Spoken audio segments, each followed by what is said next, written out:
Assalamualaikum warahmatullahi wabarakatuh. Nama saya Firdaus, kelas A21. Di dalam video ini saya akan mereview makalah yang telah dibuat oleh kelompok 9 dengan judul Sistem Kesenian Cirebon, yaitu tari topeng, sintren, bray, dan ronggeng Bugis. Berikut adalah hasil review dari saya. Letak geografis Cirebon yang berada di persimpangan jalan dari berbagai jurusan menyebabkan kebudayaan di kota pesisir ini terkesan tindih-menindih. Budaya Cirebon yang kabarnya merupakan budaya serapan Jawa, Kerajaan Mataram, dan Sunda, Kerajaan Sunda Kelapa, itu menempati posisi unik. Dua budaya besar di Pulau Jawa itu bertemu di Cirebon. Budaya serapan itu pun makin lengkap bersintesa dengan spiritualitas alam. Inilah keberbagaian budaya Cirebon. Dan keberbagian tadi mengisi ruang kesenian lokal. Cirebon memiliki kekayaan seni dan budaya yang memikat, terutama dalam bentuk kesenian tradisional. Seni tradisional Cirebon seperti tari topeng, sintren, bray, ronggeng Bugis mencerminkan kekayaan kultural yang perlu dipelajari dan dipahami lebih mendalam. Yang pertama yaitu tari topeng. Tari topeng Cirebon berasal dari kata tup atau tutup.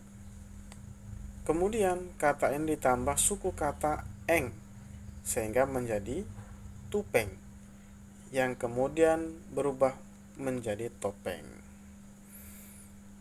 Secara garis besar, tari topeng Cirebon ini terdiri atas tari yang bersifat raksasa atau danawa, tari yang bersifat kerodan atau gagah, misalnya rahwana, kangsa, tari tumenggungan, dan tari panji. Dari keempat tari topeng ini dapat dikembangkan secara tradisi yang memiliki khas sendiri seperti tari panji, tari samba, tari tumenggung, tari rumyang, tari kelana atau rahwana, tari jingga anom, tari pantul, dan tari tembem. Akan tetapi sampai saat ini dikenal adalah tari panji, tari samba, tari tumenggung, tari rumyang, dan tari kelana atau rahwana.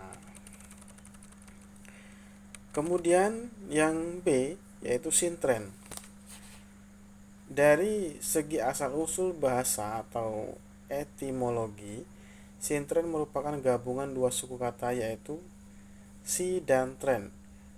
Si dalam bahasa Jawa berarti ia atau dia, dan tren berarti tri atau panggilan dari kata putri. Sehingga sintren adalah si putri yang menjadi pemeran utama dalam kesenian tradisional sintren. Ada beberapa istilah dalam kesenian sintren. Yang pertama adalah paripurna, yaitu tahapan menjadikan sintren yang dilakukan oleh pawang dengan membawa calon penari sintren bersama 4 orang pemain. Dayang sebagai lambang bidadari, sebagai cantriknya sintren. Kemudian sintren didudukkan oleh pawang dalam keadaan berpakaian biasa dan didampingi para dayang atau cantrik. Dalam paripurna, pawang segera menjadikan penari sintren melalui 3 tahap. Tahap pertama, pawang memegang kedua tangan 12 calon penari sintren. Kemudian diletakkan di atas asap kemenyan sambil mengucapkan mantra. Selanjutnya, calon penari sintren diikat dengan tali yang dililitkan ke seluruh tubuh. Kemudian tahap kedua, calon penari sintren dimasukkan ke dalam sangkar atau kurungan ayam bersama busana sintren dan perlengkapan merias wajah. Beberapa saat kemudian kurungan dibuka, sintren sudah berdandan dalam keadaan terikat tali. Lalu sintren ditutup kurungan kembali. Berikutnya tahap ketiga, Setelah ada tanda-tanda sintren sudah jadi, biasanya ditandai kurungan bergetar atau bergoyang, kurungan dibuka, sintren sudah lepas dari ikatan tali dan siap menari. Kemudian yang ketiga yaitu Bray. Berdasarkan sejarah, kesenian Bray menurut Wahidin diperkirakan muncul sekitar abad ke-14 Masehi. Bentuknya berupa nyanyian yang dibawakan sekelompok masyarakat dan dinyanyikan secara berbarengan. Kemudian kesenian ini digunakan sebagai media penyebaran agama Islam. Oleh karena itu, syair lagu yang dinyanyikan dalam kesenian Bray berisikan pujian-pujian dan ajakan mendekatkan diri kepada Allah Subhanahu wa taala. Bray dalam beberapa sumber berasal dari kata birahi atau baroya yang memiliki makna kasmaran sebagai sebuah ungkapan gairah kecintaan kepada Allah Subhanahu wa taala yang dijembatani dengan alat musik dan syair-syair. Dua unsur tersebut dibawakan dengan penuh penghayatan sehingga mencapai puncak kenikmatan. Kemudian yang keempat yaitu ronggeng Bugis.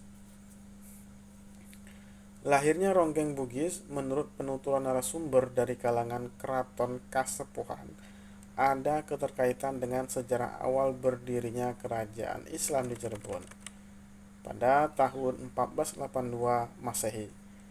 Sunan Gunung Jati menyatakan kemerdekaan Cirebon dan lepas dari kekuasaan Maharaja Pakuan Pajajaran. Pada saat itulah Cirebon mempunyai pasukan telik sandi yang diberi nama prajurit Sandi Yuda. Baik, itu tadi adalah sedikit review saya tentang makalah yang telah dibuat oleh kelompok 9. Sekian dari saya. Akhir kata, assalamualaikum warahmatullahi wabarakatuh.